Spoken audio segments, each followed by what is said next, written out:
Hello বন্ধুরা, কেমন আছো? আশা করি সব ভালো আছো। আজকে আবার একটা রেসিপি নিয়ে আসছি, দেখবে। রেসিপি যদি ভালো লাগে লাইক করে দিও। আজকে বিস্কুট বানাবো, চা বসিয়ে এই বিস্কুটটা বানানো হয়ে যাবে, খেতে অনেক ভালো লাগে।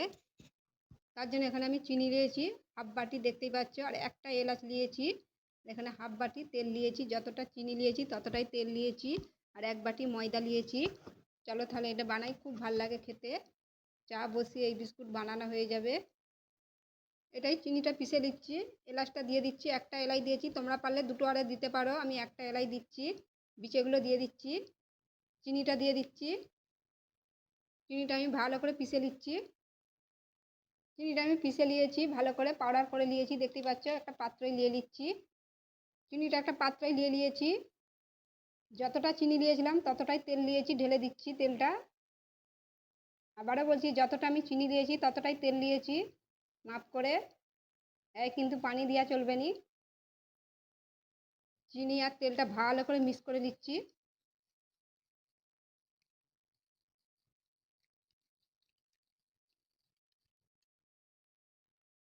চিনি আর তেল ভালো করে মিক্স করে নিয়েছি, দেখতেই পাচ্ছ। আমি কিন্তু তেল দিয়ে করছি, তোমরা পারলে এটা ঘি দিয়েও করতে পারো।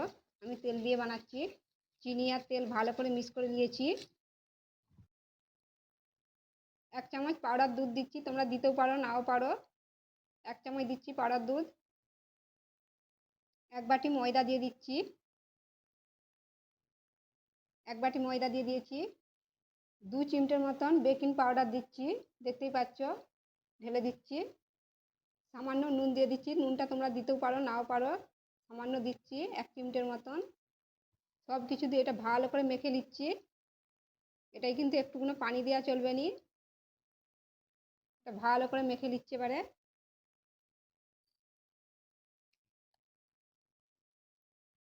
এই দেখো, এটা আমি ভালো করে মেখে নিয়েছি, দেখতেই পাচ্ছ। এই দেখো, তোমাদের যদি খুব শক্ত হয়ে যায় তাহলে তোমরা একটু তেল দিয়ে দিতে পারো, আর যদি খুব পাতলা হয়ে যায় তাহলে একটু ময়দা দিয়ে দিবে। মাপের নিলে ময়দাও দিতে হবে না আর তেলও দিতে হবে না। তার থেকে একটু একটু করে নিয়ে নিচ্ছি, গোল করে নিচ্ছি। এই দেখো, আমি এরকম গোল করে নিয়েছি, তোমরা তোমাদের মতন করতে পারো, লম্বাও করতে পারো, গোল করতে পারো, যেমন খুশি ডিজাইন করতে পারো। আমি এরকম গোল করে নিয়েছি, দেখতেই পাচ্ছ। একটা একটা করে সব করে নিচ্ছি, এরকম করে গোল। একটা একটা করে গোল করে বাসনটায় রেখে দিচ্ছি। এই দেখো, সবগুলোই করে নিয়েছি, একটু ফাঁকা ফাঁকা দিয়েছি। আর বীজখানটা একটু এরকম করে দিচ্ছি, একটা চামচ দিয়ে গর্ত করে দিচ্ছি একটু।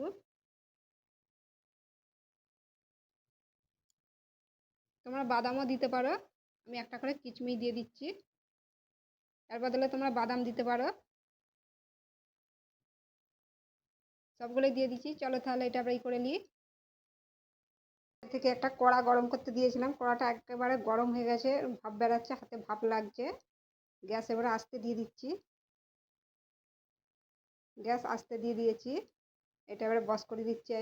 এটা বস করে দিয়েছি। গ্যাস আস্তে দিয়ে ঢাকা দিয়ে দিয়েছি, এটা 15 মিনিট এরকম করে ঢাকা দিয়ে করে নিচ্ছি। এটা 15 মিনিট হয়ে গেছে, ঢাকাটা খুলছি। ঢাকাটা খুলে নিচ্ছি, এবারে দেখছি হয়েছে না হয়নি। এই দেখো হয়ে গেছে, এটা কিন্তু 15 মিনিটই লাগে। এই দেখতেই পাচ্ছ হয়ে গেছে, এবার নামিয়ে দিচ্ছি। এটা ঠান্ডা হতে দিচ্ছি, গরম গরম তুললে কিন্তু এটা ভেঙে যাবে একেবারে নরম, ঠান্ডা হলে এটা তুলতে হবে। এটা এবারে ঠান্ডা করতে দিচ্ছি একটু, তারপরে তোমাদেরকে দেখাচ্ছি কেমন হয়েছে।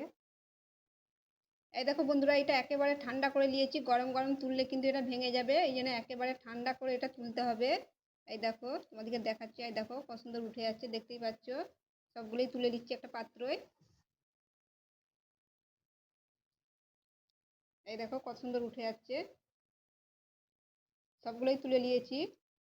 এই দেখো বন্ধুরা, কত সুন্দর হয়েছে, দেখতেই পাচ্ছ। একেবারে খাস্তা বিস্কুট হয়েছে, খুব সুন্দর লাগে, চায়ের সাথে একেবারে জমে যাবে।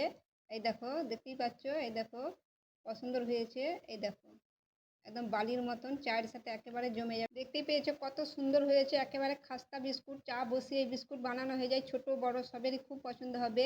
রেসিপি যদি ভালো লাগে লাইকও করে দিও, শেয়ারও করে দিও। আবার অন্য ভিডিওর সাথে দেখা হবে, সবাই ভালো থেকো।